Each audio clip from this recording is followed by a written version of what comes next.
recording on? Yep. Okay, we'll go ahead and call this Board of the Supervisors meeting to order. Welcome everyone. And first order of business is, we'll have pledge allegiance by Supervisor Monken. You join me in the pledge of allegiance.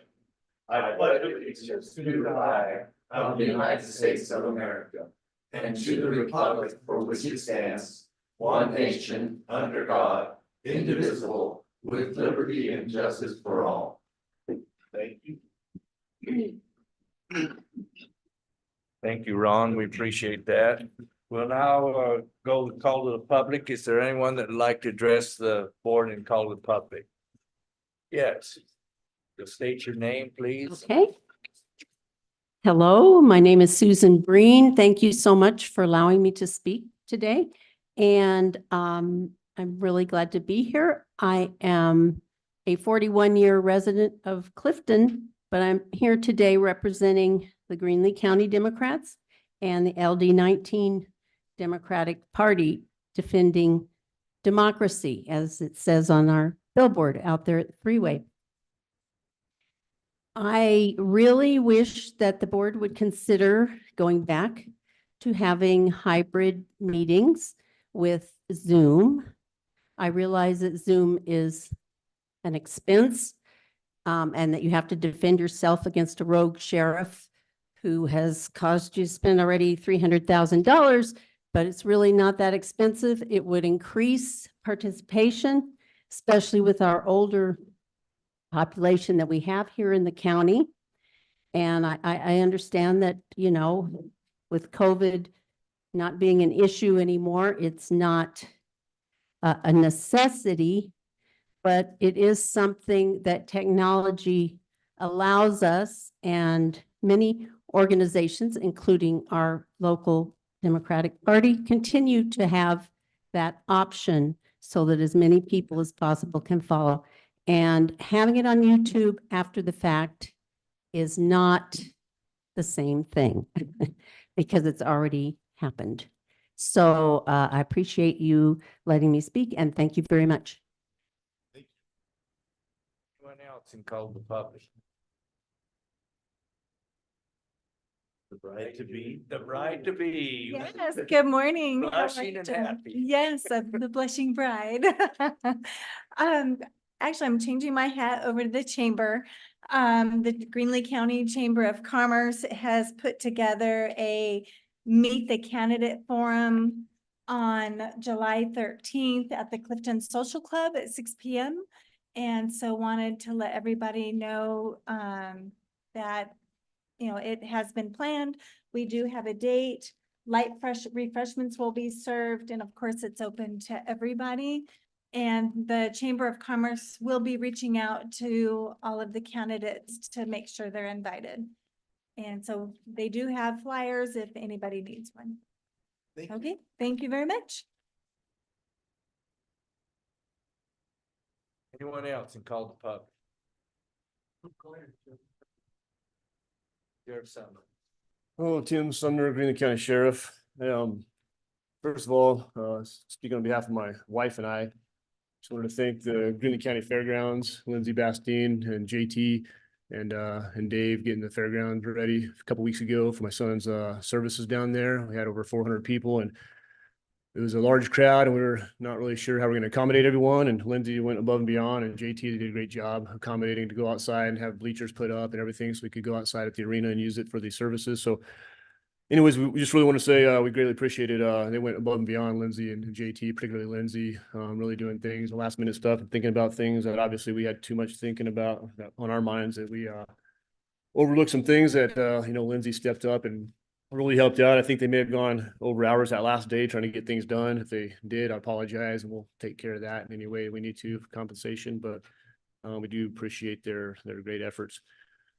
Switching gears real quick, back to the sheriff mode. Yesterday was a long day, 16 hours out late last night, shutting down the highway out here, of course, for the, as you heard, for the shooting that occurred in our county.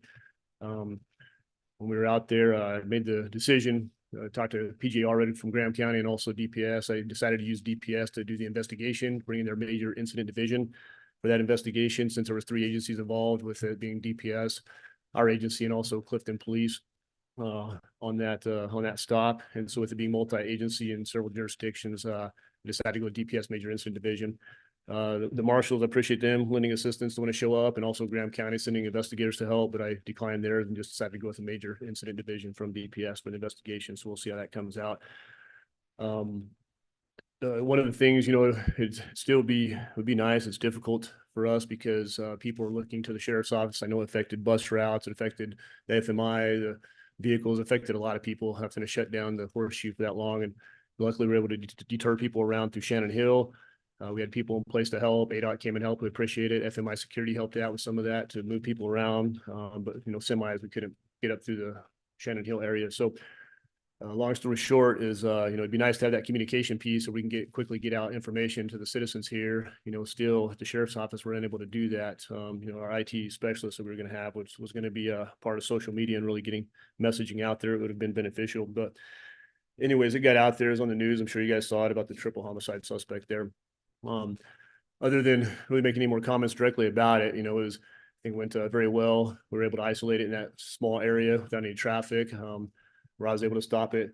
I guess the rogue sheriff, who's been identified here, probably looked pretty rogue yesterday when I stopped all the traffic right there out of Clifton, just past the taco shop, and made sure no one could come past. And I'm out there leaning across my hood with a rifle ready to say if we're not going to let this vehicle get into Clifton area. We wanted to keep it isolated, not be in emergency or Clifton in a populated area.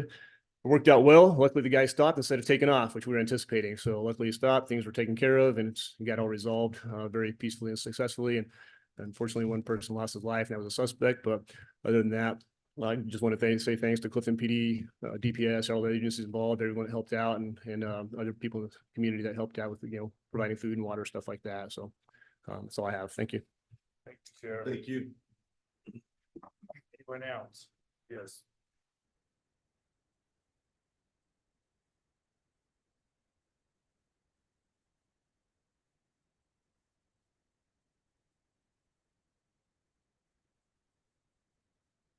Good morning, gentlemen. My name is Daniel Cervantes, a lifetime resident of both Clifton and Morenci. First of all, I'd like to offer my condolences to Sheriff Kim and his family over the loss of his family. About a week ago, I attended a Clifton Town Council meeting on Thursday, 2 p.m. 2 ladies from Graham Greenlee United Way were there to present the mayor and council with a check for $100,000, no strings attached. On this Saturday, I attended a classic car show at the Clifton Legion with so many beautiful cars and trucks and motorcycles and lots of treats and eats. Thank you gentlemen, for allowing me to speak. Thank you. Thank you. Anyone else? Call the public. If not, we go to agenda item 2, and the Board of Supervisors convene as the Board of Directors of Union County Public Health Service District, and after the order of business, will reconvene as the Board of Supervisors. A, consent agenda. So move that we approve the consent agenda as posted. I'll second that. We have a motion and a second. Is there any discussion? Hearing none, we'll proceed to vote. All those in favor of the motion, please indicate by saying aye. Aye. Aye.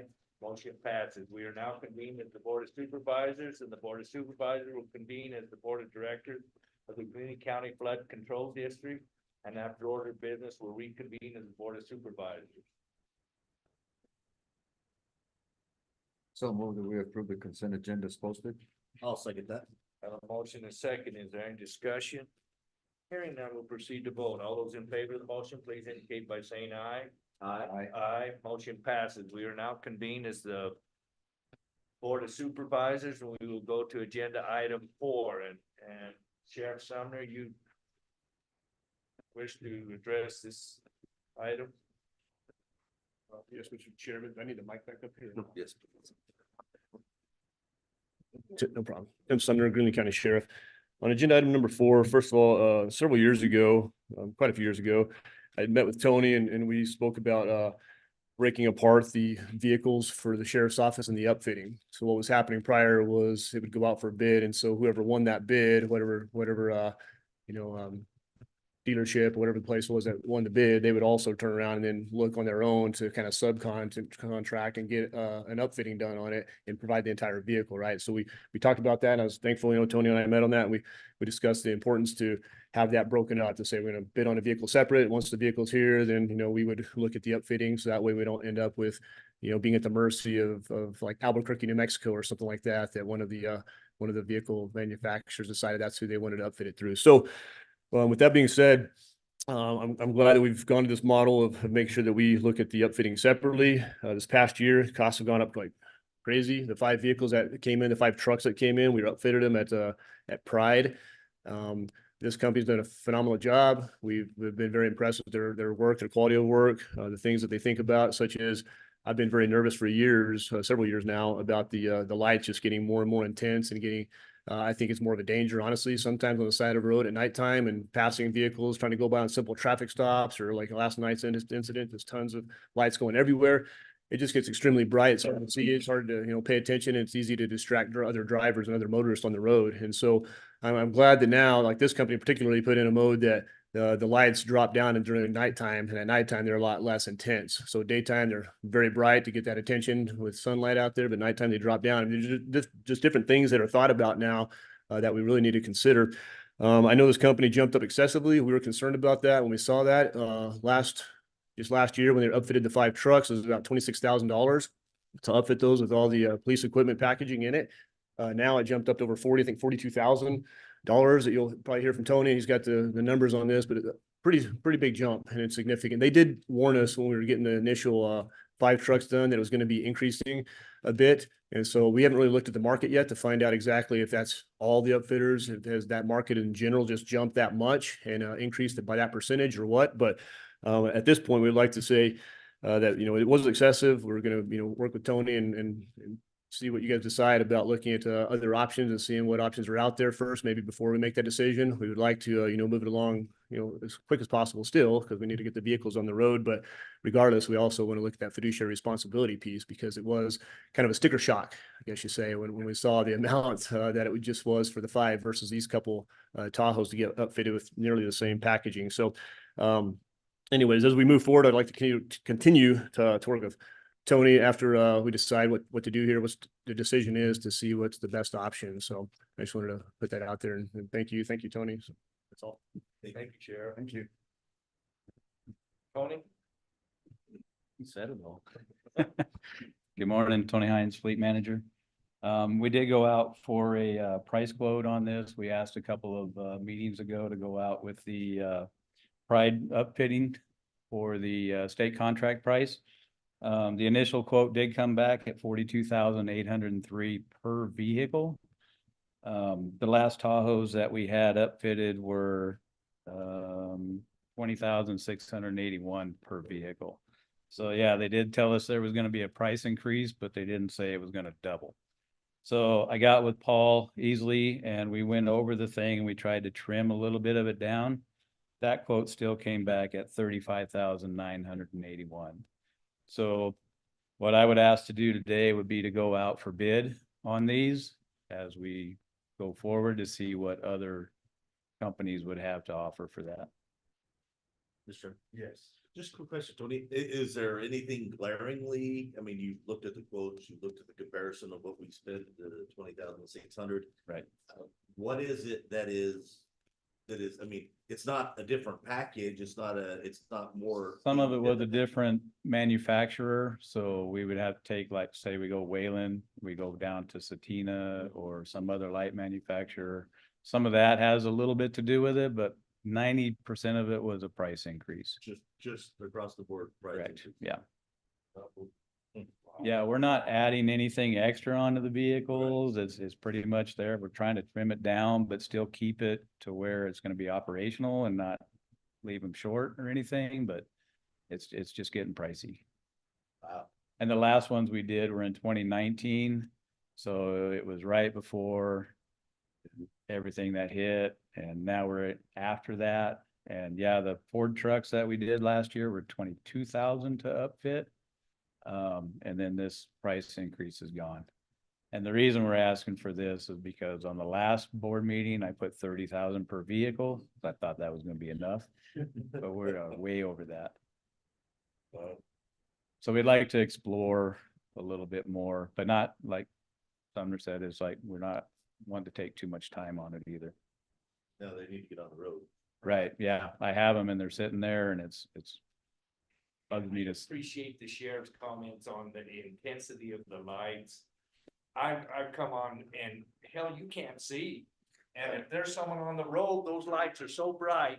If there's someone on the road, you're gonna get hit, a law officer. And they blind the traffic. They do, but anyway. So I appreciate that. Cause I've heard everybody, they get so doggone bright that they're blinding the traffic. right.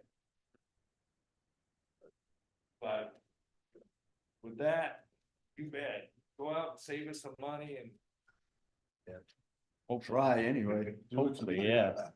At the end of the day, it is what it is. They need to get on the road, but we have to do our due diligence. So true.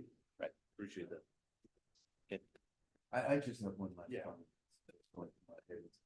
So that includes labor to retrofit and all that, Yes, Tony? Yeah. Besides parts and everything.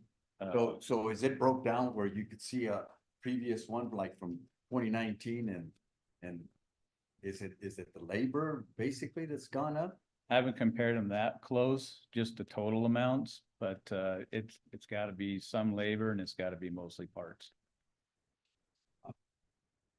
And Go ahead. And for the F-150s, we bought those in August of 22, I believe.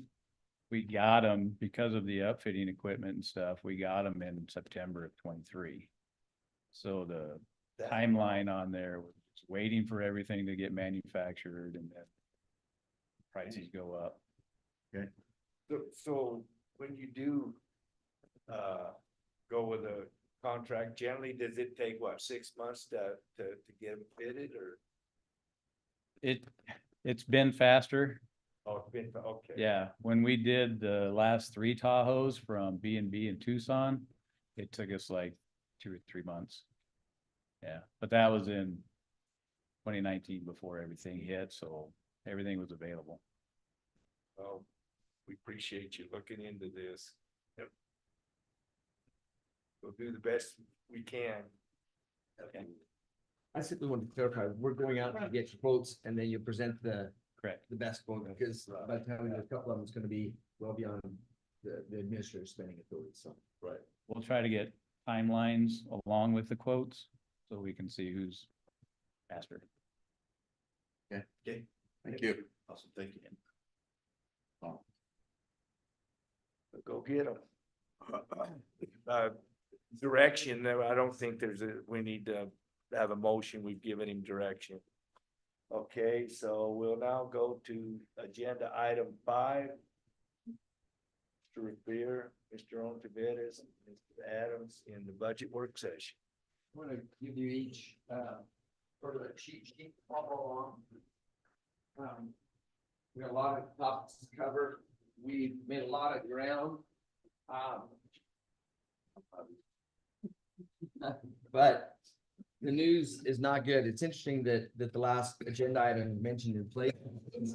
We're seeing the impacts of inflation everywhere.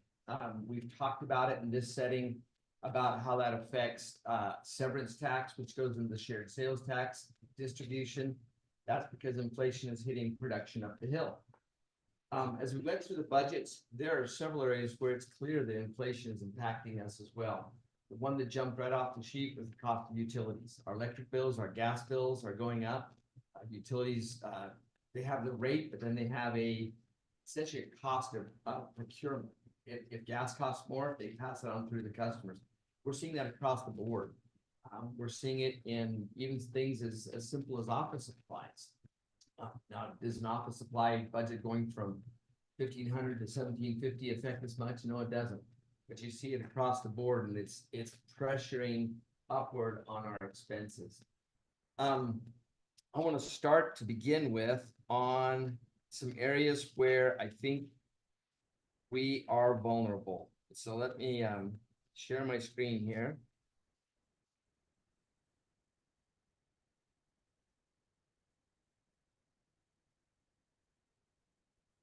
Now let's see. No one can read that at that size.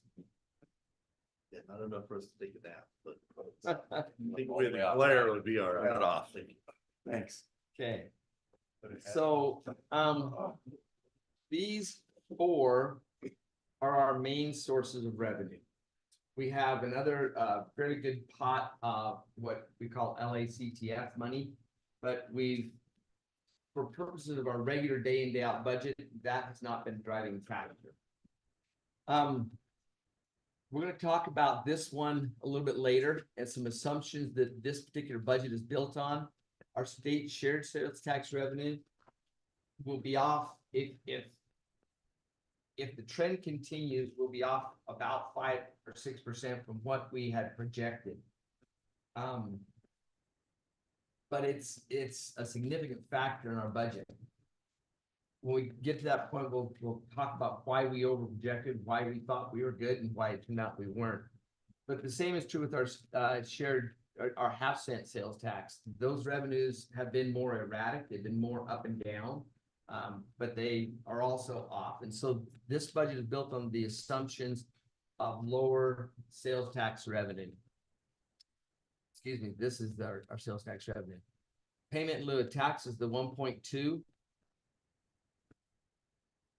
That's vulnerable. And I talk about that because at this point, for the current fiscal year, it was fully funded, but for the next fiscal year, and the federal fiscal year runs September to October to September. So we won't know for certain what next year's will be until we're a little bit into it. We will get a prediction and they'll send it out to us in a couple of weeks. But if they decide not to fully fund, then that will hit our budget, and we won't know that for certain until after we've set our budget. Another one is secure rural schools.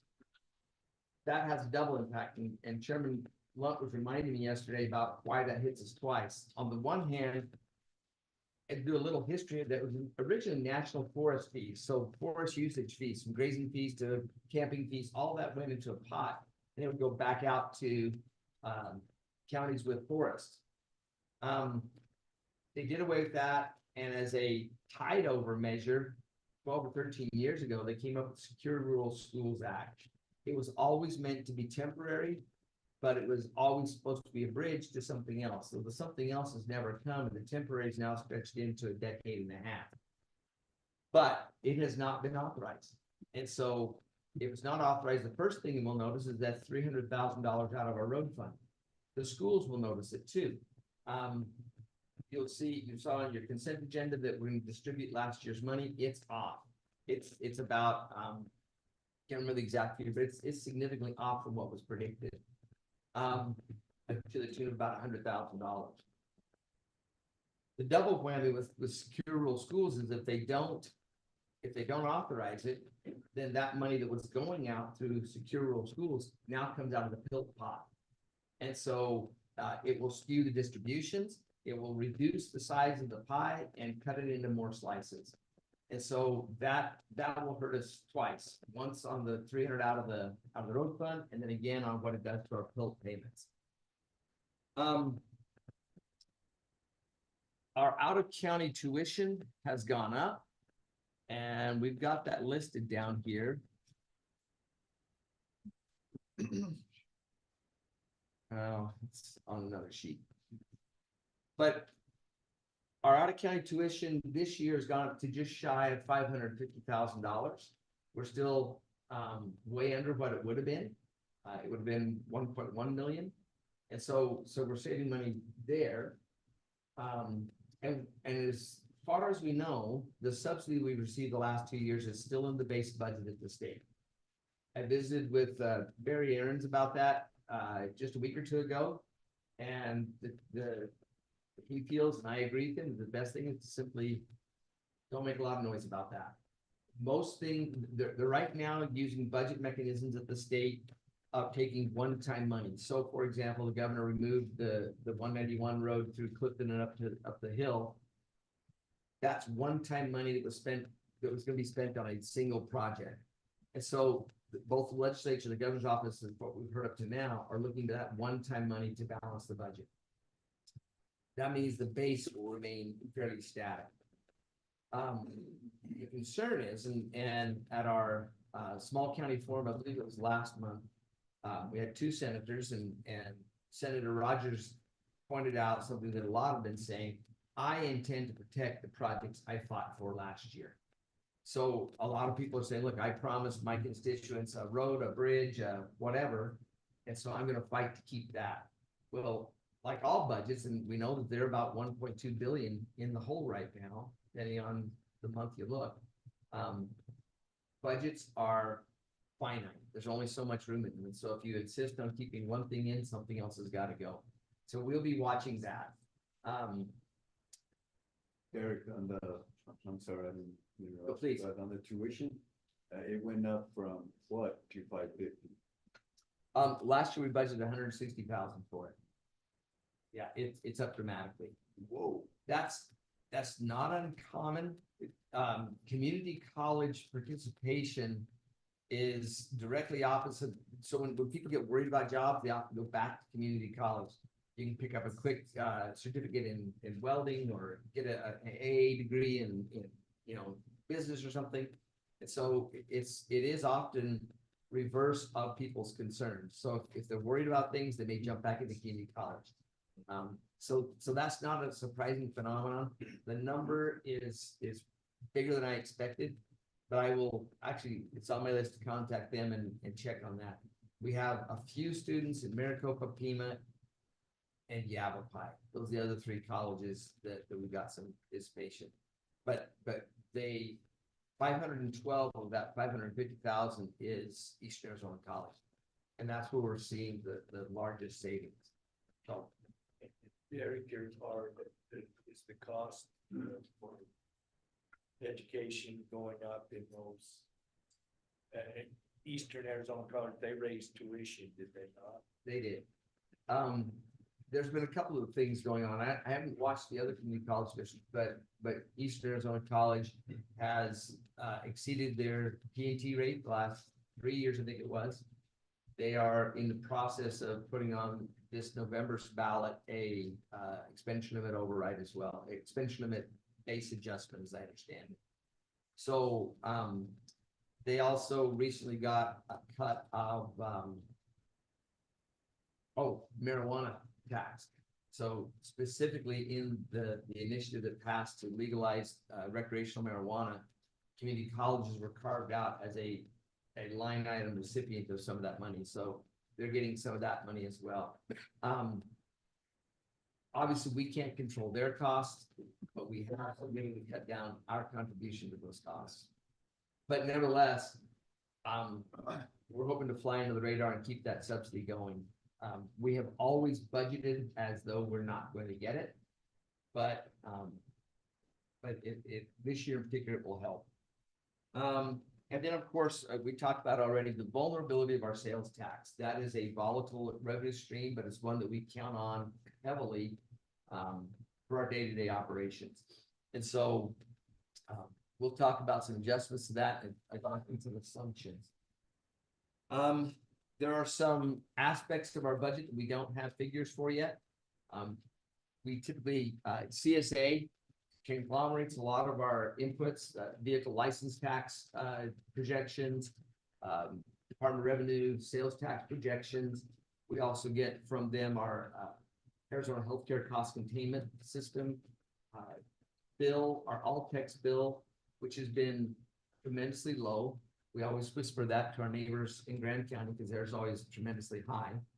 But there are many components of our budget that we don't have answers for yet.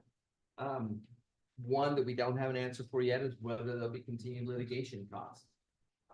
The deadline for electing whether or not to file an appeal is June 2nd. That ball is in the sheriff's court. But until we know that figure or that then we won't know whether or not there'll be continued litigation costs. So there'll be aspects of the budget that aren't settled just yet. We've got a very good outline of what's there, and we've gone through the general fund expense sheets. We finished going through that yesterday.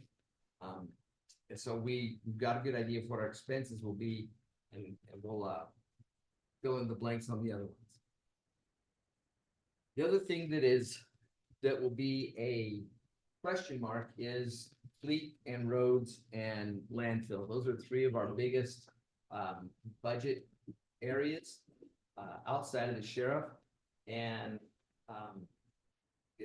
those really fall in next in terms of their overall cost. We have been pretty much keeping close to even on our landfill operation costs. In other words, our tipping fees have by and large covered our costs. My guess is we will fall a little bit behind this year because of the cost of fuel. And so our tipping fee will likely not completely cover our operation costs.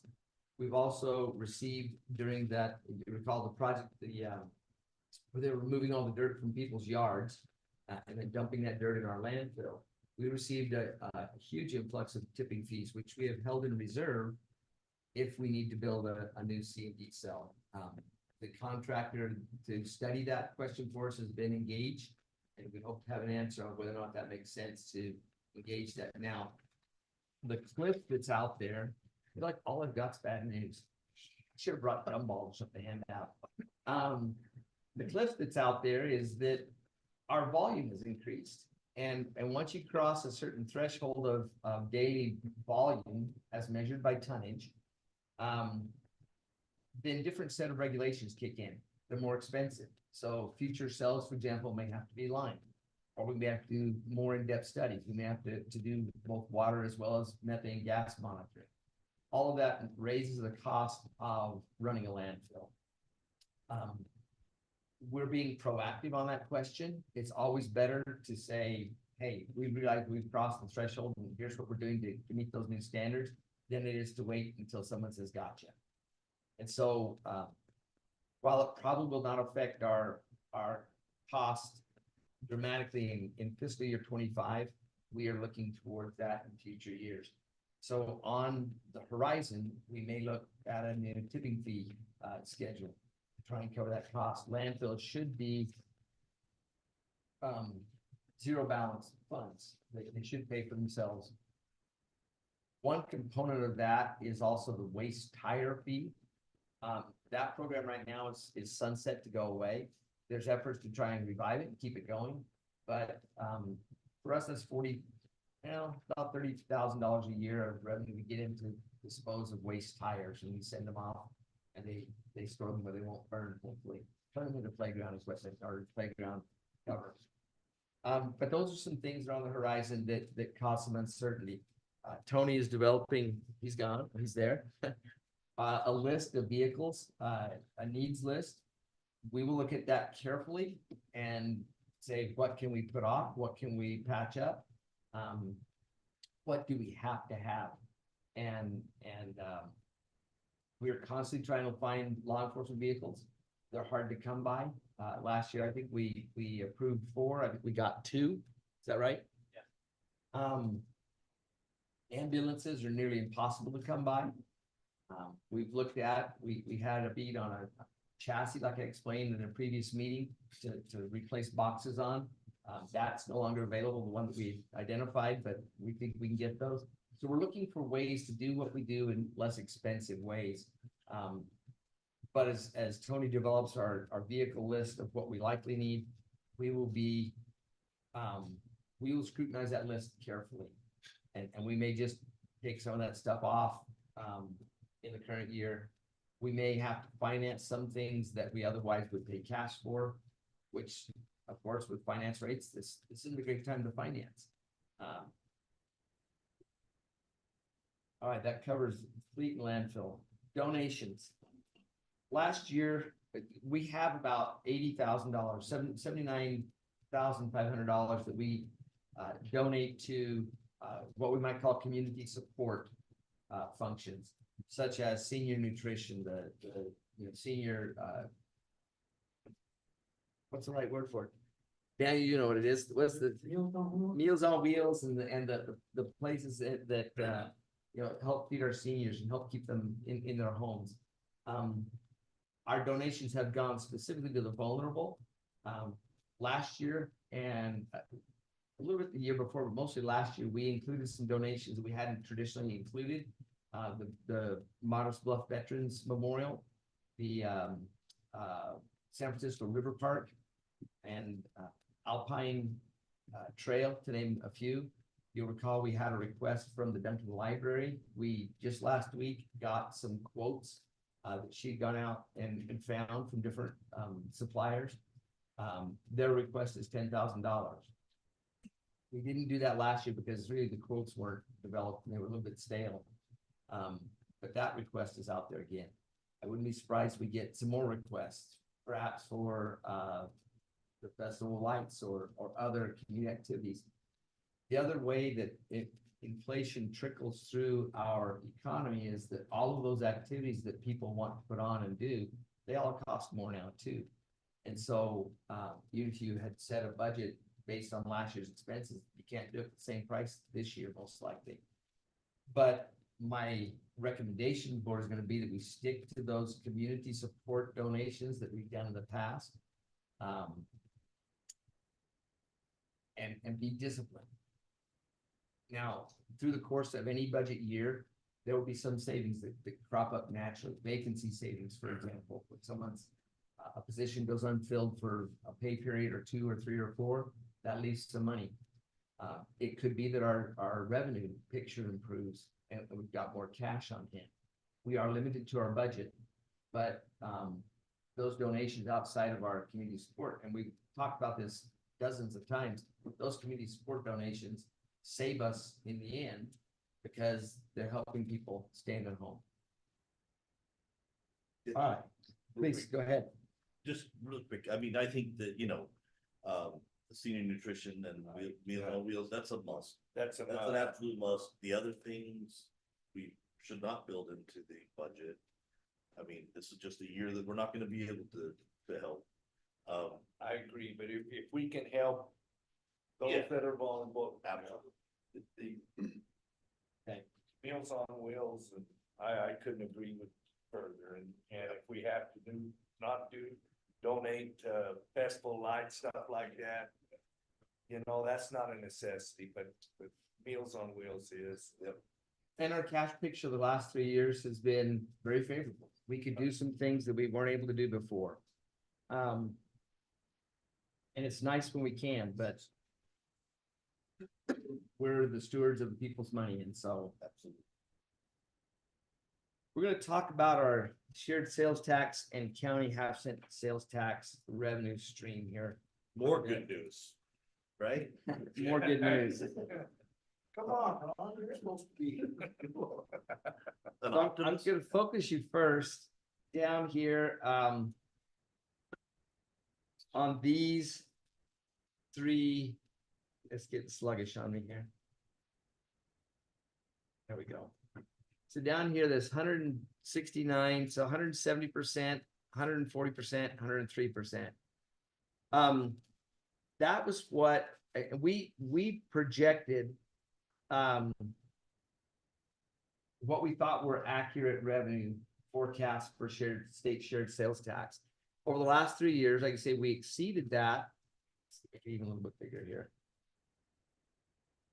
We exceeded that quite handsomely. Very big gains over what we had projected. What was particularly amazing about this is this was, 2021 was still in the midst of the pandemic. We all believed that the entire economy would slow down, and if you recall, we tried to set zero growth budgets that year. But sales tax kept rolling in much higher than we expected. So we raised our projection to 6.5 and we exceeded that by 40%. The following year, we raised our projection to 7 million and we exceeded that by 3%. So we looked at this one and said, that's a very, very conservative estimate. 6.515. That's too dark to see. I apologize. But the slope was going against us. The slope was going against us. And it began really as we tick up here. We didn't see that slope dropping until the last month. So that's the June receipts, which we did not receive until July. We'd already set a tentative budget by the time that slope began to drop. And so you look even here, I mean, in May of last year, 606,000, almost 607,000 for a single month. That's healthy. You look that entire year, the lowest month, if you take out June, the lowest month we had other than that was 529. The 813, you recall, was that adjustment to the utility tax, and our partners up the hill made up that difference for us. So I have kicked around and wondered whether this 6.5 million projection was just crazy. Given what we had seen, we had dropped, and I didn't think we were crazy. I thought we were actually taking a very conservative number. Unfortunately, as we saw up here in the yellow column, it continued to drop and drop and drop. Now, our April revenue was up. It's up nearly $100,000, $90,000 month over month from April to March. That helps. If you're a analyst, that makes it hard to decide what's going to happen, because you see this sort of cardiac EKG type thing going up and down. And you're not sure what next month will be. Does 394 represent the low and the bottom of a trough that will begin to recover? Or does it represent just one of many troughs we're going to get? It's very difficult right now. Like I say, if we had seen this trend a year ago, we would have adjusted accordingly. And so we're recommending that we adjust accordingly this year. That 5.1 is based on $425,000 a month on average. You'll recall that our tripwire for our safety net, our reserve for budget stability is $400,000 a month. So only $25,000 more per month based on this. Let me take you over here to this chart I built yesterday. This first figure is our average monthly receipts on state shared sales tax revenue through April. So 10 out of the 12 months. So we've been averaging 480,000. You can see that's heavily influenced at the first of the month by the 550, 2 months in a row and so forth. But that's been our annual average. If you break it down by quarter, it starts to tell a little bit different story. The first quarter really set the curve, if you will. The second quarter dropped. That was our lowest quarter in state shared sales. And then the last quarter, it bounced up a little bit. That is not a quarter. That's just just April. That 484,000. So we won't know what that quarter's average is. But based on this, we have built the budget on a conservative estimate of $425,000 a year. There may be some room in that. We're going to get the last part of this discussion. We're going to ask you to help us decide where we make this budget work. Let me show on the county sales tax side. So we've done the same thing here on this chart. Let me sort of make this a little bigger too. And let's start over like we did over here as well. We didn't do this we exceeded so if you come up here to the 1.421 million, that's how much we received. This is how much we projected. So we exceeded our projections by roughly 30%. Same, I've got all kinds of things in here as well. 17 or 1.7, almost 1.8 million over 1.4 and a half. We exceeded by 23%. This one actually we received 2.2 and we were projected at 1 million. So we actually did exceed by 127%. So again, the story that we were being told by our numbers were that we're in good shape. So we set up to project 1.5 million, and we are likely going to fall short. We will come close to that, but we will it's unlikely we'll hit the 1.5. We're off by 31,000 right now, which is in a $17 million budget, that's fairly negligible.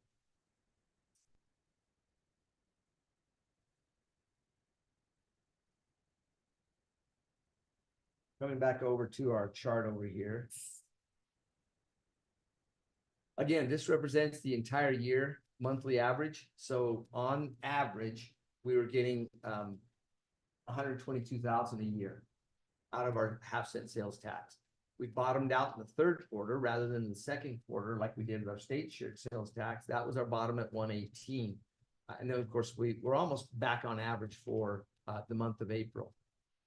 Based on that, we have built the budget on $120,000 a month on our half-cent sales tax. But this is our most volatile revenue source. It's not our most vulnerable. I don't see a time when we're gonna not get sales tax. But projecting it in this kind of environment, and this one is worse than in terms of predictability. This over here is all over the map. We bottomed out in March. Well, we bottomed out in January, but we've had them as high as 146 down below 100,000. That's a 50% swing. And like I said, this one has been more over the map than our state shared sales tax. But the range there, Derek, is what, $6,000? That's the range from your high to your low? Over here, 10. It's 10. yeah, the range between here, the 97 and our highest here, 146, is just shy of 50,000 month to month. But like I say, you got them all over the map.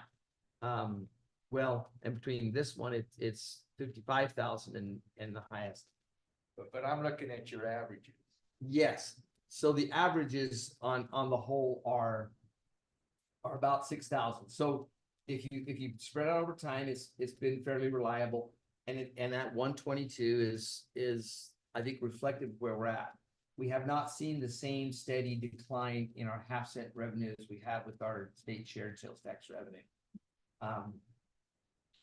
Derek, what impacted that growth in April for the half-cent sales tax?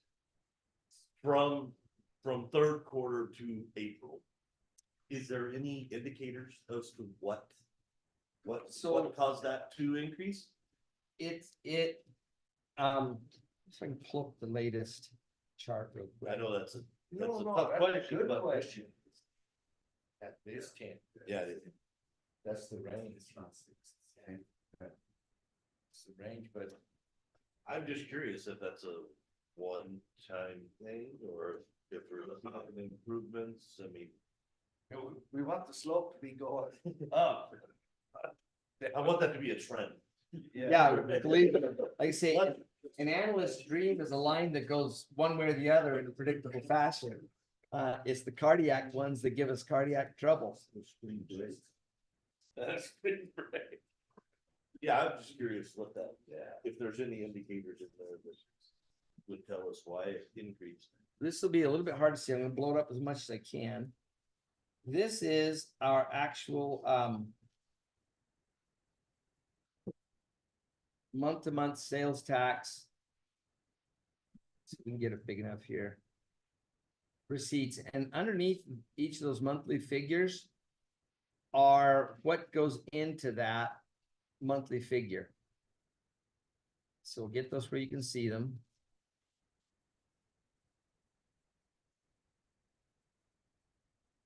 I'm gonna come back over to the far left, or so you can see the categories. And the category primarily is retail. Retail. That's what drives most of our half-cent sales tax, which is not surprising. That's we charge a half cent on every soda that's sold out of the Circle K and every, I'm doing my part. dozen eggs. I appreciate that. We should all go out and buy more. Yeah, when it gets hot, we get more sales tax, I suspect, because they sell sodas out of those two stores like nobody's business. And other drinks as well. And hot liquid sold out of those stores. But when you look at retail, a lot of this is going to be driven by what the